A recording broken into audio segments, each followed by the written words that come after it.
Welcome to the Fire and Earth podcast with your hosts, Jason Mefford and Kathy Gruver. Fire and Earth, giving you the keys to unlock your limitless potential. Welcome to another episode of the Fire and Earth podcast. I'm your co-host, Jason Mefford. And I am Kathy Gruver, and we have another very special guest. We have had a lot of my hypnotherapy friends on, a lot of which, for those of you who've ever been to Hypnothoughts, you might have met them or seen them. So we have another great Hypnothoughts live guest on. Carlos Casados is here today. Everybody, welcome. Good morning. Thank you so much for being here. Why don't you tell everybody who you are, what you do, and we'll have an amazing conversation. You got it. So I'm a hypnotist, like some of your other guests. I've been doing that a long time. And my practice, I'm focused a lot on, of course, hypnotherapy and neurolinguistic programming. It's one of my areas of specialty, and something called family constellations. I've been doing this professionally for about 12 years, and my practice is in Newport Beach. And along with that, and I think, part of the topic of this current episode is that for the last 32 years, I've been involved in plant medicines and psychedelics as a means for personal growth and catharsis. Been doing it a very long time. I started guiding small groups and individuals a long time ago under the radar. Things have changed since then as far as the recent lifting of certain restrictions because of the research into psychedelics in the brain, and they've discovered some very strong, compelling evidence that psychedelics can be a powerful tool for depression, anxiety, PTSD, relationships, and a number of other things. So that's the thing that a lot of people in the public don't necessarily know about me. They know me as the healer and coach and consultant person. They don't necessarily know about the psychedelic guide person that I have been more under the radar a bit until recently. So I just am beginning an actual business with my partner, Jess Marion, who lives on the other side of the continent. She's in New York, but our business is called sacredmedicinejourneys.com. That's the URL for it, Sacred Medicine Journeys.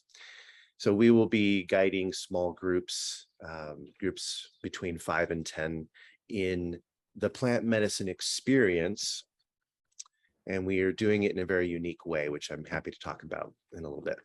Yeah, we're so excited to hear you. So I saw your workshop on psychedelics at Hypnothoughts, and my partner and he sat in with me on that, and it was just so informative. And we just watched the Michael Pollan special, How to Change Your Mind. I'm a huge fan of his, and it's interesting. There was a friend of mine from high school who on Facebook the other day posted, everybody's talking about drugs. Everybody's talking about this journey and that journey and this experience and that experience. And I am proud to say I have never even smoked pot. And there was this slew of people I knew from high school who were like, me neither, good for you, man, just say no. And I'm like, was it 1984? Is Nancy Reagan here? I think there's still so many misconceptions about that. And it's, to me, and it's like, I'll be very personal here. It's like, I've experimented with things, and I'm sorry I waited so long. It's been seriously life-changing and spiritually opening, and sometimes just fun. But it's for a group of people to be so, I've never done it, I'm not going to do it. It seems to me to be closed-minded. Now, everybody has their own path of these things, but to not even consider of anything, alternate ways of doing things. So how did you find this as a therapeutic method? And what are some of the misconceptions that you're looking to get people to overcome? Yeah, great question. First of all, I see what you were describing quite a lot, or let's just say it comes in regularly. There's a sort of the virtue signaling that happens around it, because people's preconceptions about drugs generally, are fairly negative, except when it gets prescribed to you, or if it happens to be in the form of a dark, steamy beverage that they're drinking every single morning, several times. they don't realize that your brain is drugs. I mean, it's releasing its own drugs all the time, and they're not actually having a perspective on history that the prohibition against drugs is really, really kind of recent in a way. The phenomenon of restricting those things, it first started with the Spanish Inquisition, as far as I'm aware. As the Catholic Church moved into various areas, they prohibited the previous sacraments. So they replaced it with a placebo sacrament of, the bread and wine. And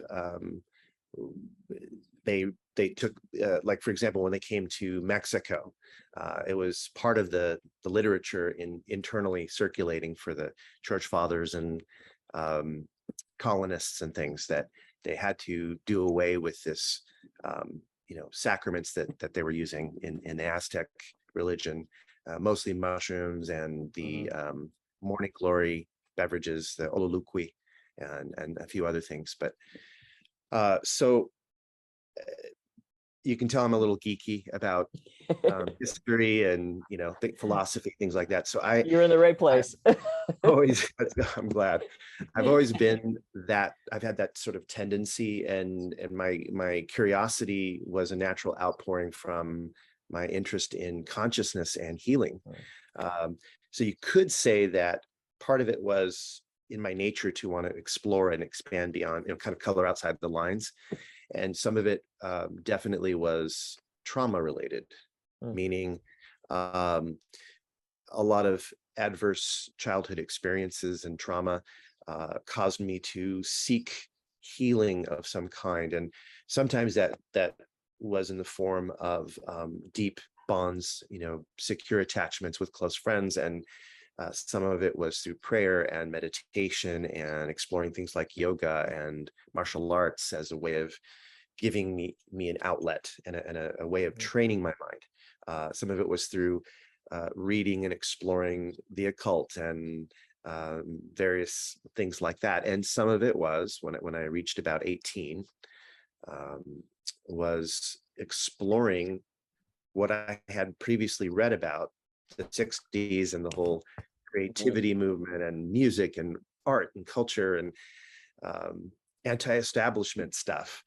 It led me down the road of reading more about the psychedelic experience and the psychedelic 60s and how it changed things. And in high school, before I had even tried it, probably about a year before I tried it, I did a presentation for my speech class at the Catholic school that I was going to.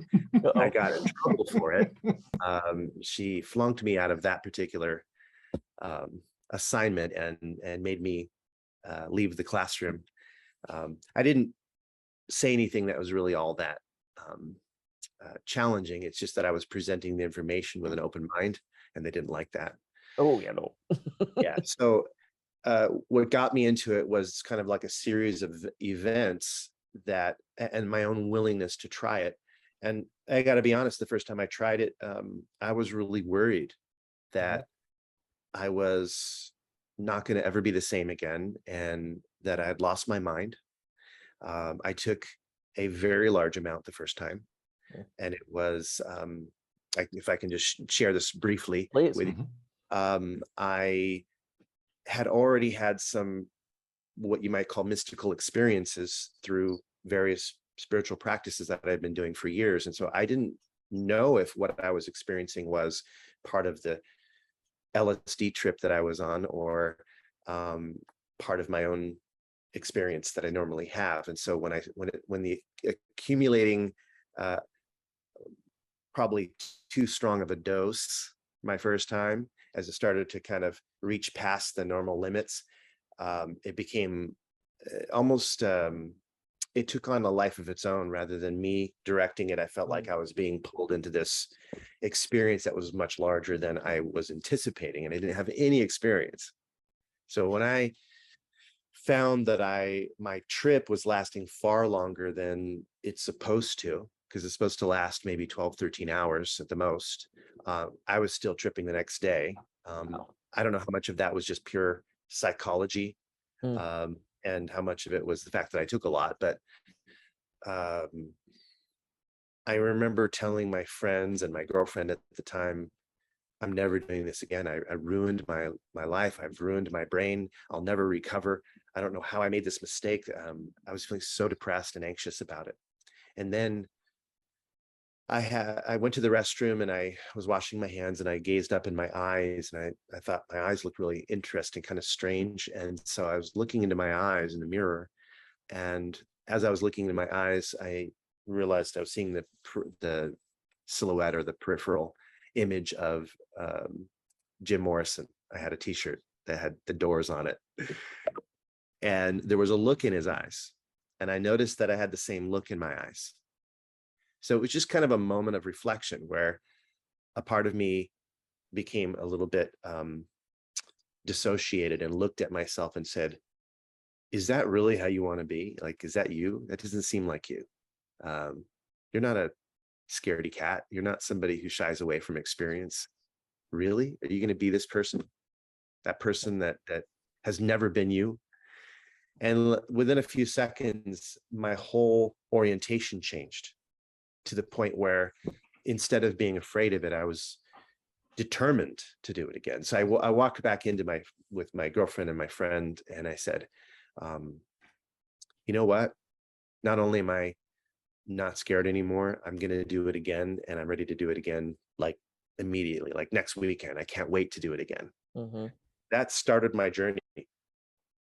And because I'm the kind of person who likes to dive into things fully, that meant that I continued to read about it. I continued to enter into it with a sense of respect and with a sense of adventure. And I was very, very fortunate to have my experiences early on, not the first one, but within the first few, exposed to people who were very mature, who were using this as a path for self-discovery. They were scientists and ethnopharmacologists and people who were involved in the psychedelic, you might want to call them like the psychedelic intelligentsia or something. They were the ones writing books about it and doing research. And one of those people was Alexander Shulgin and his wife, Anne Shulgin. They call Sasha Shulgin. Both of them are dead now. They passed recently, one of them. And they had these dinners. They were like dinner parties up Marin. And at those dinner parties were lots of researchers and folks. And Alexander Shulgin was one of those people who had a DEA license for producing psychedelics. He was one of the only ones in the entire United States with that license. And he would give out, pharmaceutical grade psychedelics, some that he created himself. Wow. Because he was responsible for creating about 200 of the world's known psychedelics. He actually, created them in a lab. Anyway, as a result, I had the ability to try very exotic psychedelics, things that you wouldn't normally have heard of. And being around these people was different than being a kid and doing it with a bunch of deadheads at a concert. Nothing against that, but it's just a different experience. And it just continued me down the path of wanting to dive deeper and deeper and deeper into what I could achieve through the kind of self-reflection that is only possible when you're having a psychedelic experience like that. Yeah. Well, yeah, because I know, as we were talking about at the beginning, you kind of use that word virtue signaling, which I think is fascinating, right, as well, where it's like, we're we're kind of taught in society about certain things, this is your brain on drugs, those Nancy Reagan, ads and things like that, right? And we're all around the same age, so I remember those of dare and just say no, and all that stuff, right? And what's funny is, but though as you're talking about it too, right, is it's like, I mean, I was going to joke with you. It's like, where's your tie-dye, man? It's like you're not a psychedelic pothead looking guy, right? Yeah. but I think what's interesting is yes, there is the culture, like you said, of, teenagers just trying to have fun and escape and deadhead kind of thing. That's one thing, right? Just escaping reality through the psychedelic. There's a difference with the people you started hanging out with and people trying to journey and actually use it as a method of self-discovery. Yeah. And those are two totally different things, because these are powerful things that if misused, you can fuck yourself up. You can. But when used properly, it can be a way of enlightenment, right? That you can't get from some of these other places. And so geeking out with you, right? It's like if you go back and look at the ancient ways, right? That again, Western civilization, the Spaniards, the English, everybody else, whenever they would come in, they would label people as savages. They'd take away their religions, which usually included, as you called them, sacraments of some sort of, plant medicine that they use, and would replace it, like you said, with bread and wine, right? And now it seems like society is kind of coming back. You've been on this journey longer than everybody else, but it just amazes me how many more people now are actually talking about it, or actually, experimenting and trying it, that you never heard of, before, other than, those hippies back in the 60s kind of a thing. Exactly. I'm constantly amazed at how many new clients, even on the phone before they've even physically met me, doing like an initial phone consultation or something, and first sessions with my clients as well in person, where they're telling me about their psychedelic journey, and they're not even concerned about how I feel about. Well, once in a while someone will ask, I don't know how you feel about it, like they're kind of testing. But most of them just sort of tell me in matter of factly. And it's like, wow, that is happening with so much frequency now that it surprises me. But then I looked at some of the statistics, and I think it was something like, was it 85% or some really high amount of people have had psychedelic experiences that they consider positive. So it's like, I'm talking about America right now. It's really, really a very large amount of people. It is not, we are not a minority. Yeah. Just that the propaganda has forced people under the radar. But remember, some of the psychedelics that people are talking about, actually all of them were legal up to a point. And even things like MDMA, or MDA, those things you could get legally. Known as Molly or ecstasy, for those who don't know the initials. Yeah, and sassafras. Yeah. MDA is sassafras, and Molly or ecstasy is MDMA, which is, they're very, very similar, by the way, just as a side note. MDA is like methyl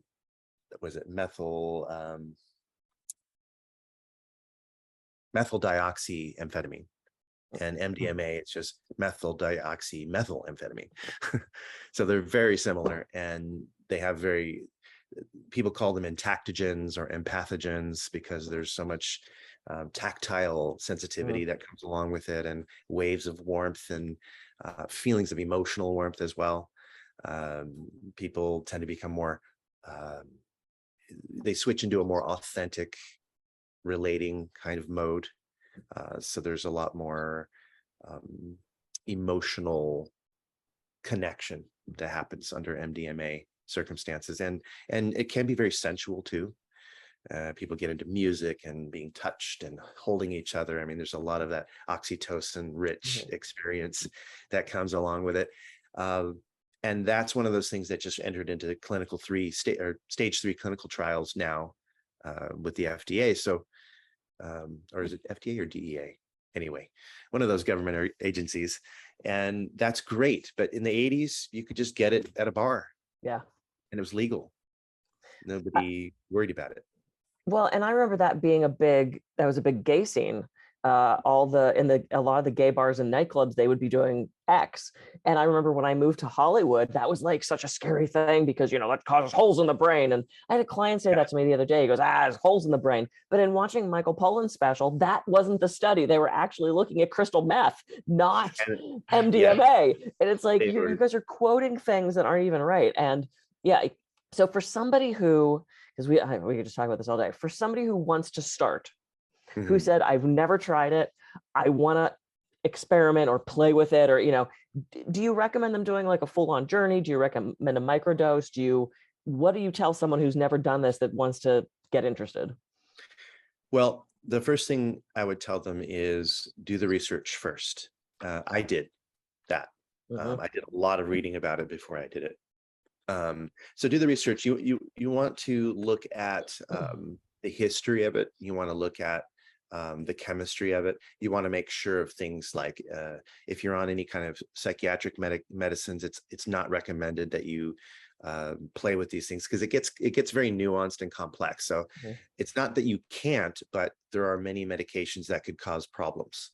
So rather than going down an exhaustive list of all those things and the cross interactions, it's best to make sure that you're not on those things and you haven't been on them for a little while, so that there are no residual MAOIs or anything like that in the brain. So if they're starting at that point, really the most important part is your context and your mindset. So if you have a context that is a safe context, like you're with your best friend who has a pretty sensible personality, okay, so they know how to be sensible about things, and you're in a cabin in the woods and not likely to get in trouble by police or anything like that, and you can agree, if it was your very first time, that maybe one of you takes it and not the other. That person can just hang out with you, and you just want to make sure that you're not taking a very large dose the first time without a guide of some kind. Most people would take a smaller amount. Let's say if they were taking mushrooms, a standard dose is about 3.5 grams. But again, it's not precise because there are 200 different psychedelic mushrooms, at least. And those they all have slightly different concentration levels. But let's just say you were just dosing with some average mushrooms, the psilocybe cubensis or something like that. And you took 3.5 grams. That's about what they call an eighth of mushrooms. And that's a fairly standard introductory dose. But you could even take a little less. You could take, 2 grams, 2.5 grams, and you will experience not only the body feelings of the psilocybin as it kicks in and starts converting into psilocin in the body. And you will also start getting some visuals. You might feel a little bit of a period of drunkenness or lethargy. There's going to be perhaps some giggling going on as you feel these sort of tickling sensations through the body. And it's enough to teach you that you're not going to die and that you're going to be all right. And if you feel emotions come up at some point in the trip for a brief period, you'll have kind of like a mini version of the experience. If you combine that with sensory deprivation, like putting eye masks on and earplugs or a sound machine of some kind, and you lay down and just dive into the experience and relax, you may even be able to take yourself into some of the psychedelic experience, which of course is when you start to lose a sense of individuation, you start to expand out into the universe, and there tends to be a trail of or like a kaleidoscope of visual changes that happen inside of your awareness. It's different for every person. Not everyone is as visual or kinesthetic, but we all have visual components. Even my dear friend Jess, who is legally blind, has visual stuff going on. And she talks about the colors and the movements and the imagery inside of her mind too. So that's what I would recommend, is just be careful. There's no real lethal dose for most of the psychedelics, but you do want to take yourself sort of just beyond what you're used to the first time, unless you have someone who can guide you to take you farther than that the first time, because it's just too easy to make a mistake when you're not used to the psychedelic experience. Some people talk about the person jumping off buildings. I can fly. Yeah, that's there might be like just sort of a grain of truth inside of that, which is if you had taken a large dose of psychedelics and you don't really rationalize that well under those circumstances, and you happen to be in a place that's very high while you're high, possible that you might convince yourself delusionally that, yes, I can fly. Although, as the late Bill Hicks said very well, he basically said, you don't see ducks, little ducklings taking elevators up to like the 13th or 16th floor of a building and then going to the edge of the building and then jumping off the very first time they fly. And so he says, start from the fucking curb, you idiot. I love that, because that's a good lesson for a lot of stuff, right? I mean, yeah. I mean, I can admit to you that in times of deep psychedelic states, I've thought I could fly, but I also had a certain dose of reality in there. In the back of my mind, I'm like, if I can fly, then I should be able to fly from like that little rock that I'm climbing up on. It shouldn't be from a building. Yeah. But not everyone has the same rational thoughts when they're in that state. So but you can train it. That's the thing, is I tell people, like, whatever it is, you can train your mind to be what you need it to be in the psychedelic state. Yeah. It's not fixed. Yeah. You just might need a little guidance or a little practice or something, but you can do all sorts of things. I mean, I remember times being, in some other dimension and having to handle a police officer directly, like eye to eye, and I'm talking to the police officer and handling a situation with them. And there was a teetering few moments in there where I thought, man, don't lose concentration, Carlos, just stay on track. Don't talk too much, just look at you switching ego states. It goes back to the internal family systems, right, where you're like, because Capricorn. So I just have to share, the first time that I tried mushrooms, I tried a very little bit, and I'm like, okay, I'm going to take notes on this so that I know like how long it takes, how I feel, So it was a little piece of chocolate. So I wrote on a Post-it note, 7:15 p.m. took 1 square of chocolate. 7:50. Whoa, yeah, wow. And that was the only note I took. And it wasn't a lot. It was, probably half a gram or something. But it was just, I was like, I'm going to be very, very scientific about this. Capricorn's going to, that went out the window. My gosh. Well, you made a really important point, is that some people react very differently. I know plenty of people who take just a couple grams, and that's a lot, or not a lot, but it's like, for them, they're really there. They don't need any more.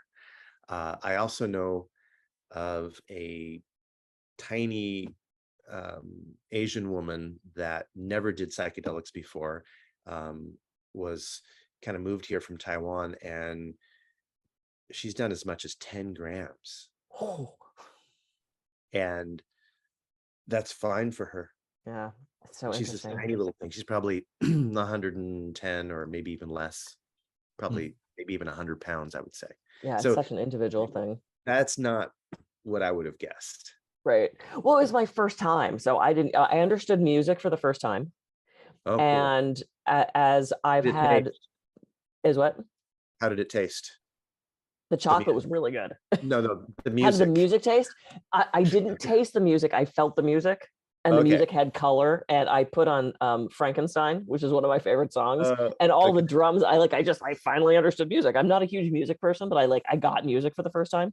And I've had some experiences with mushrooms where I've had those emotional experiences where I've connected with the whole of the universe, and I've had these feelings of, I've been experiencing grief since I was about 8.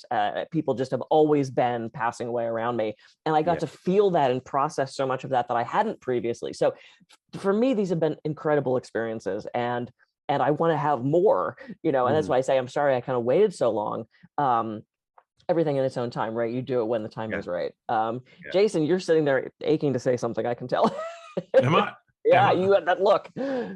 I'm just trying to process all this stuff, geeking out about it too. I mean, but it's interesting, like when you're talking about that little Taiwanese, lady too. I think so. It's an important thing for people to realize too. Like you said, if you're gonna try this, start slow, right? Because you don't know.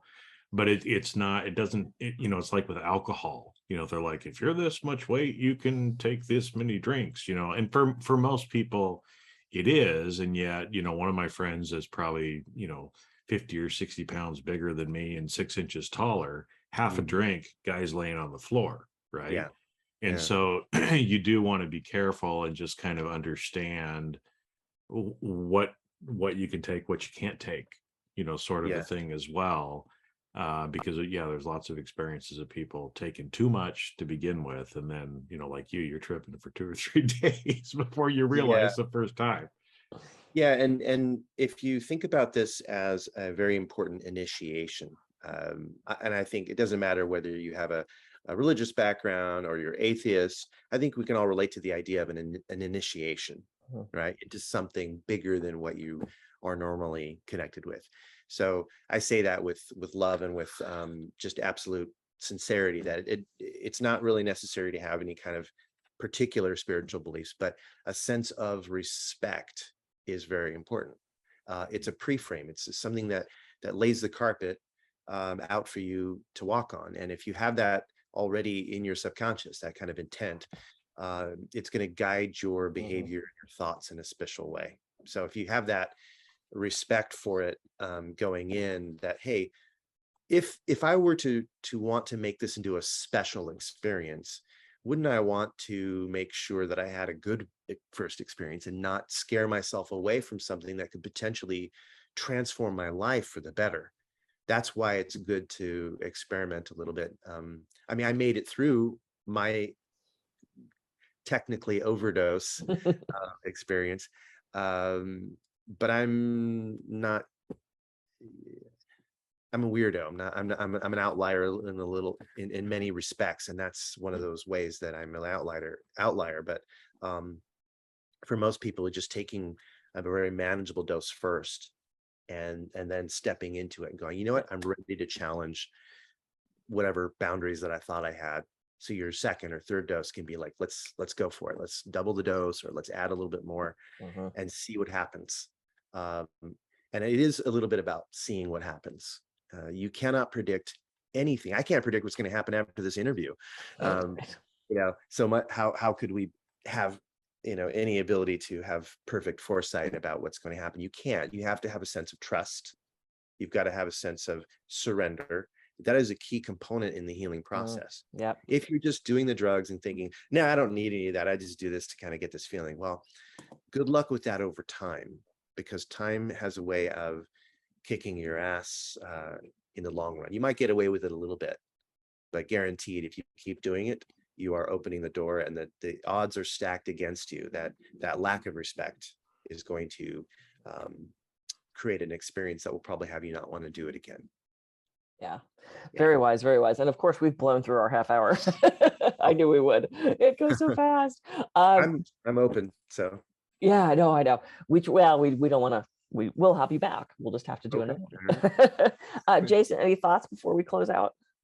No, I think it's, a couple of the things, that you said, just to kind of summarize or reiterate at the end, that I think is good, because, Kathy, you said, I mean, obviously people that are watching this, some of the people are going to want to try it. Right. So the two things that I heard you say, do your research first. I mean, don't go into it blind.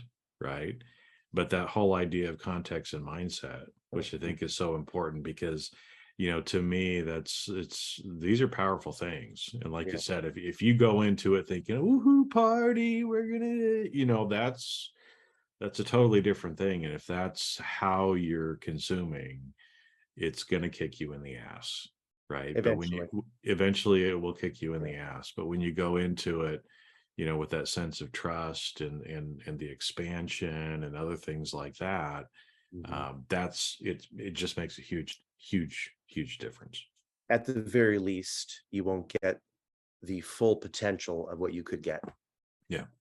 And that's really the point too, is that, you know, do you feel that you are worth having something better, or are you just going to keep it in that narrow bandwidth? You know, if you really, really want something more for yourself, then you owe yourself, you know, the opportunity to be able to have that experience. Yeah. I do have one thing I'd love to mention before we end. For it. Yeah. Because this has come up in communities. You know, you and I are we're in the hypnosis community, and it includes people who are coaches and NLP folks and people with different backgrounds. And most of us have respect for different ideas and different backgrounds, and we know that there, you know, are many roads that lead to Rome. It doesn't have to be one way, but occasionally there are people who have this idea that somehow the way they're doing it is not only better, but the right way, and other ways are not.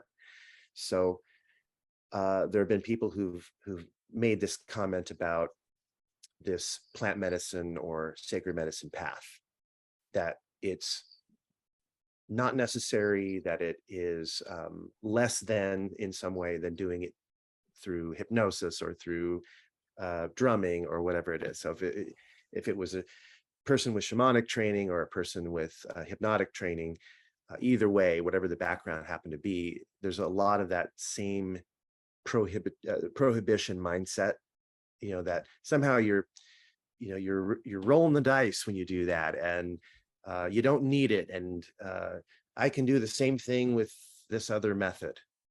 I just want to say that with respect to those other methods, it's not the same. I have a lot of experience with other methods, years and years. I've started very young, and those experiences have power, and they have, in some ways, visionary aspects to them, very deeply visionary aspects to them. However, it still is not the same. There is no comparing an experience you haven't had. So no matter how much you might believe that what you're doing is the same, it'll never actually be the same. And you can't compare something. Orange is not green, you know, they're two different colors. So that the psychedelic experience is something that you have to have in order to be able to determine whether it's the same as something else. And without having that experience, you can't speak on that. And I just noticed that there are a few people that have that attitude, and I just would invite them to consider that. You know, it's kind of ethnocentricity almost. Yeah. Well, and I love that you said that, because I've read about that, where it's like, oh, it's cheating. You know, you should be meditating every day. Right. That's how you experience that enlightenment. And that's how you do it. You know, is this cheating? No, it's a different path. You know, if I take the beach route to LAX as opposed to the 405 because there's traffic, it doesn't make me wrong. I still end up at LAX. You know, there's so many different pathways and journeys, and still so many, like I said, so many misconceptions. And I remember saying to my ex, there was a special on about mushrooms, and I said, oh, you know, I've never tried that. I'd really like to try that. He goes, oh, what? You need to escape now? What, you're a drug addict? You need to get away from the rip. And I remember sitting there going, whoa, what the fuck? Like, that was, you know, notice I said X. But it's like, there was just this, you know, very judgmental, closed-minded, like, what are you a drug addict now? And it's like, no, what? Because I said I wanted to try something? You didn't mock me when I wanted to try that meal that we had the other day. So, you know, there's still pushback on this. And like you said, Carlos, I have so many clients that, not even knowing my interest in this, share these, oh, I did Molly over the weekend for the first time, and it was so beautiful, and I connected with my husband, and it was so perfect, you know, that they're sharing these experiences with me. And then you do kind of get them going, oh, wait, are you cool about that? I suspect it's a lot of you know, projection of fear. It's kind of like the fear of the slippery slope thing. Like they imagine, when you're describing the experience, they have to come in and comment on it or whatever in that way, because it's almost like part of them leaps into the future. They go to that slippery slope, like, well, if that happens, what if? And they're not actually being very present and realizing that, you know, people have different paths. I don't think psychedelics are for everyone. I think they're for a lot more of the populace than people realize, but I don't think they're for everyone. I think it's not everyone's cut out for that type of experience, and it's perfectly valid to go other ways. And it's not really an either or, it's a yes and. You know, when it comes to meditation or any other practices, hypnosis or otherwise, I can't tell you how my training in neurolinguistic programming has transformed my way of navigating the experience. Yeah, as a guide. Sure. So on that note, let's tell people how they can reach you. I know you're starting a retreat center where this is an experience that people can have guided and under, kind of supervision with good product, you know, that we know where it came from and, know where you get your stuff from. So how can people reach you? So if they're interested in the plant medicine or the sacred medicine plant, I say plant, but sacred medicine plant, because sacred medicine path, because it includes all things. Not just huachuma and mushrooms, but currently those are our two primary ones. They can go to Sacred Medicine Journeys, plural, right? So sacredmedicinejourneys.com, and just put in their email and name and contact information, and then they will be informed and kept in the loop of any retreats that we hold. And these retreats could be domestic or abroad, depending on the circumstances, typically lasting somewhere between 6 and 8 days. That's what we're thinking, so that we get a chance a couple of times to do the medicine during the journey. And why we're unique in many respects is that we're bringing the coaching model that we normally use and into this. So a long interview in the beginning, combined with personal growth work and medicine, and then personal growth work and medicine and personal growth work, creates this wonderful sandwich of a layered work that integrates the experience.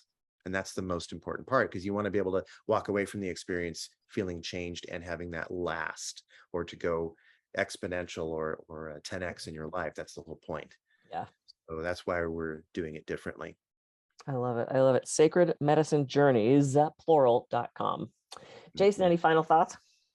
No, this is fabulous, because like I said, I mean, I've been hearing about a lot of this stuff in the periphery, and it's nice to actually talk to somebody who's not a hobbyist in this too, because I think, especially is anytime something starts to become popular, everybody knows about it now, right? And so some schmuck read a book, maybe took something one time and now they're an expert on it.